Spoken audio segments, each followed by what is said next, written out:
네, 지난 밤 사이 미국 증시의 마감 동향부터 확인해 보겠습니다. 클로징벨 나오고요. 장혜진 앵커 3대 지수가 어떻게 마감됐을까요? 네, 현지 시간 5일 뉴욕 증시는 일제히 상승을 하면서 문을 닫았습니다. 시장은 고용 상황이 그다지 좋지 않았던 것으로 나타났음에도 불구하고 코로나19 백신 기대감에 디즈니 등 기업들의 호실적까지 더해지면서 올라줬는데요. 나스닥 지수는 이날까지 6거래일 연속 랠리를 펼치고 있습니다. 이날도 사상 최고치를 경신하면서 11,000선에 바짝 다가섰고요. 하지만 부양책 합의가 지연되면서 다른 지수들의 상승폭은 다소 제한된 모습이었습니다. 먼저 이날 발표된 고용지표부터 확인을 해보시죠. ADP 고용보고서에 따르면 미국의 7월 민간 부문 고용은 16만 7천 명 증가에 그치면서 시장에서 전망한 100만 명 증가에 한참이나 못 미친 것으로 나타났습니다.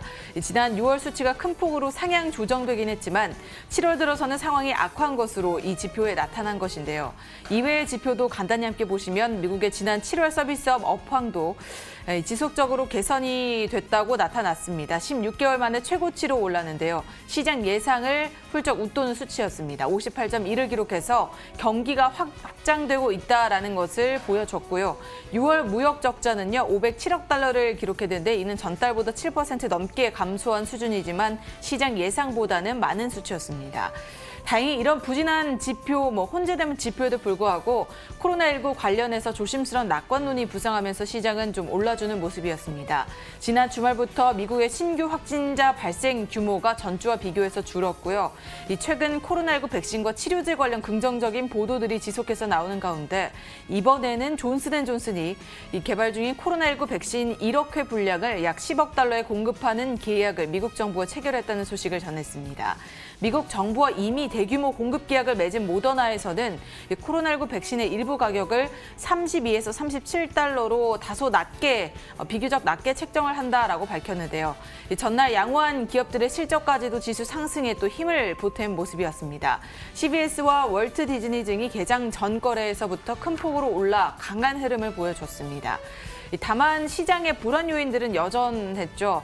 잘 아시다시피 신규 부양책을 두고 아직 합의가 도출되지 못한 점, 다행히 몇 시간 전에 백악관에서 오는 12월까지 주당 400달러를 추가 수당으로 주는 방안을 제안해서 이제는 이번 주 내로 합의가 될 수 있을까 하는 기대가 일고 있긴 합니다.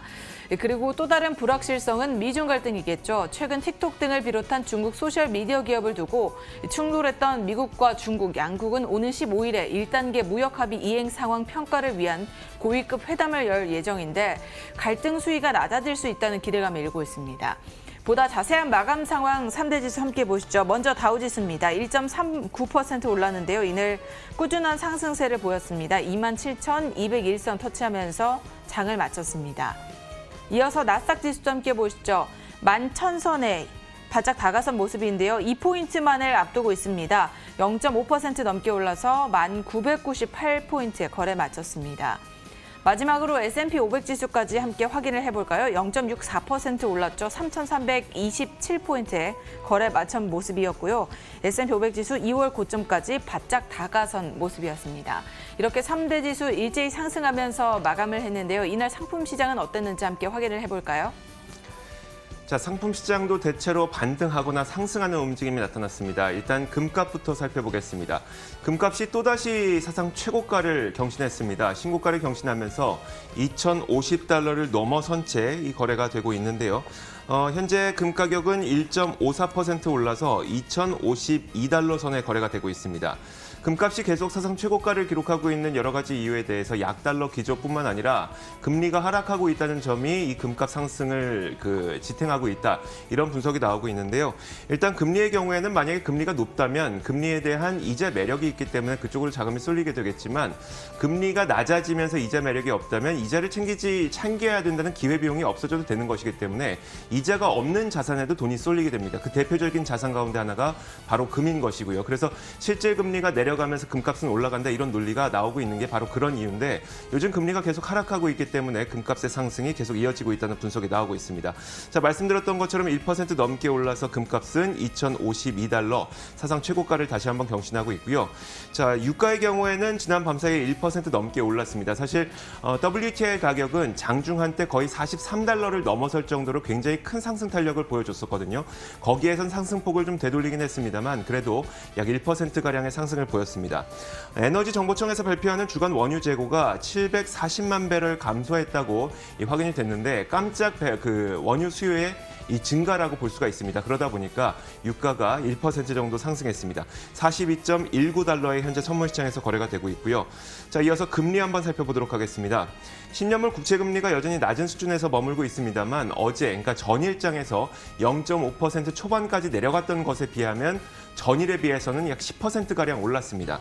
0.556%까지 올랐는데 아무래도 주 후반에 있을 추가 경기 부양책이 어떤 것이 나오는지 지켜보자는 그리고 기대감이 존재하다 보니까 금리가 올랐다는 분석입니다. 자, 마지막으로 달러 인덱스까지 확인해 보도록 하겠습니다. 달러 인덱스, 달러 가치의 약세는 계속 진행이 되고 있습니다. 지난 밤 사이에도 0.5% 하락해서 92.87에 마감됐습니다. 자, 이렇게 상품 선물 시장 살펴봤습니다. 글로벌 외신 확인하도록 하겠습니다. 자, 첫 번째 소식부터 살펴보도록 하죠. 장혜진 앵커. 네, 방금 전 상품 시장 마감 상황을 통해서 오늘도 금값이 오르고 있는 것을 확인을 했는데요. 국제 금값이 지난 2011년 9월 이후로 사상 최고치를 연일 경신하고 있는 가운데 코로나19 유행이 누그러질 기미를 보이지 않으면서 안전자산인 금뿐만 아니라 은값 역시 사상 최고치 굉장히 좋은 강한 흐름을 보이면서 계속해서 이 은값이 늘어나고 있다, 높아지고 있다라는 그런 분석이 나왔습니다. 세계 경제가 이렇게 흔들리고 달러화가 약세를 보일 때 사람들은 금을 찾는데 사실 이럴 때 금보다는 은이 더 빛나는 투자처가 될 수 있다라는 이 CNBC의 기사인데요. 금값은 베이루트 폭발 사고 등으로 지정 확정 불안 요소가 가중되면서 최근에 급등세를 보였습니다. 올해 들어서만 32% 급증을 했는데요. 그런데 은값도 역시나 30%나 급등을 한 것을 확인할 수 있었습니다. 이를 두고 도이체방크 전문가는 은 시세 상승은 금 상승세를 능가할 것이다, 오버테이크할 것으로 내다봤습니다. 특히 세계 경제가 회복되면 산업 소비가 증가하기 때문에 이 산업 용도가 높은 은에 대한 수요가 더욱더 높아질 것이라는 설명인데요. 따라서 경제 회복이 기대가 될수록 은을 사야 한다고 강조를 했습니다. 또 이외의 전문가들은 오는 11월 대선 또한 은값의 상승을 주도할 수 있다고 강조를 했습니다. 특히 민주당 대선 후보죠. 조 바이든 전 부통령이 대선에서 승리를 한다면 그의 녹색 인프라 계획을 추진하게 되고 따라서 은에 대한 수요가 늘어날 것이란 설명을 덧붙였습니다. 자, 백악관과 민주당이 현재 진행하고 있는 추가 부양책, 전반적인 추가 부양책은 아직 합의에 이르지 못한 가운데 지난 밤 사이에요. 공화당 상원의원 16명이 250억 달러 규모의 이 항공업계 급여 지원 보호 프로그램을 6개월간 연장한다는 내용을 내놔서 이 덕분에 항공주들이 일제히 급등했습니다. 아메리칸 에어라인의 경우에는 9% 올랐고요. 보잉의 경우에도 5% 정도 상승했고 사우스웨스트 에어라인도 한 4% 정도 올랐습니다. 그 자세한 내용을 한번 살펴보자면 일단 항공사에 대한 지원 프로그램은 오는 9월 말로 종료가 됩니다. 아직 항공 수요가 정상화되지 않았기 때문에 항공사들은 프로그램이 끝나는 대로 직원들을 해고해야만 하는 상황에 놓여 있는데요. 그렇기 때문에 지난 7월 말에 일정 시간의 여유 기간을 두고 직원들에게 이미 몇몇 항공사들은 앞으로 직원들을 해고하겠습니다라고 통보한 상태입니다. 그 총 합이 아메리칸 에어라인과 유나이티드 에어라인 총 합쳐서 약 6만 명 정도인데 만약에 지원 프로그램이 가동되지 않는다면 6만 명이 순식간에 일자리를 잃을 수가 있게 되는 겁니다. 자, 그래서 이제 정부의 추가적인 지원 부양 정책이 필요한 상황인데요. 이 때문에 공화당 상원 의원들이 행동에 나섰다고 이 로이터는 보도를 하고 있습니다. 250억 달러 규모의 이 지원 프로그램은 앞으로 6개월 정도 더 연장이 되게 될 것으로 보이고 6개월이라고 한다면 내년 3월까지 이 기한이 연장이 되는 겁니다. 그 중간에나 바로 또 미국의 대선도 있고요. 사실 그 비슷한 내용이 6개월 연장 프로그램에 대한 법안이 이미 지난 7월 27일에 하원에서는 이 총 합쳐서 220명 정도, 그러니까 민주당 195명, 공화당 28명의 지지를 받은 바가 있습니다. 상원에서도 공화당 의원들이 행동에 나서고 있다는 점이 굉장히 긍정적으로 해석되고 있습니다. 네, 다음으로 종목 소식 이어갑니다. 이날 시장에도 어느 정도의 큰 영향을 미쳤던 소식이었는데요. 존슨앤존슨이 미국 정부와 코로나19 백신 규모, 이 10억 달러에 달하는 규모, 1억 회분에 달하는 그 규모를 공급하기로 계약을 체결했습니다. 우리 돈으로는 약 1조 1,900억 원에 달하는 규모인데요. 당사는 백신의 효과와 안전이 입증이 된다면 이 백신을 10억 달러에 제공하기로 했다고 밝혔습니다. 백신의 가격은 합의에 따라서 1회 분당 20달러 수준에 달하게 됩니다. 미국 정부의 또 2억 회 분량의 백신 매수에 대한 옵션도 제공을 할 것이다라고 밝혔는데요. 이 소식에 힘입어서 존슨앤존슨 큰 폭은 아니었지만 이날 상승하면서 마감을 했고요.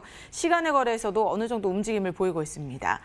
존슨앤존슨의 최고 과학 책임자는 백신의 긴급한 사용을 위해서 미국과 세계 각지에서의 생산을 점진적으로 확대해 나가고 있다라고 말을 하기도 했습니다.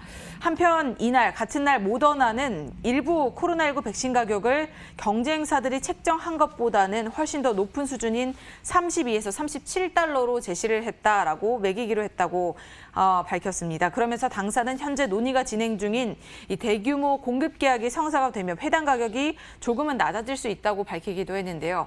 이 전반적인 제약사들의 백신 공급 가격을 보면 존슨앤존슨과 아스트라제네카는 적어도 1차 백신 확산 기간에는 백신을 통해서 이윤을 추구하지 않겠다고 밝히면서 낮은 가격을 제공하겠다고 밝힌 반면에 모더나와 화이자 측은 모두 백신을 통해서 이윤을 내는 것은 당연하다면서 조금 더 높은 가격을 책정하고 있습니다.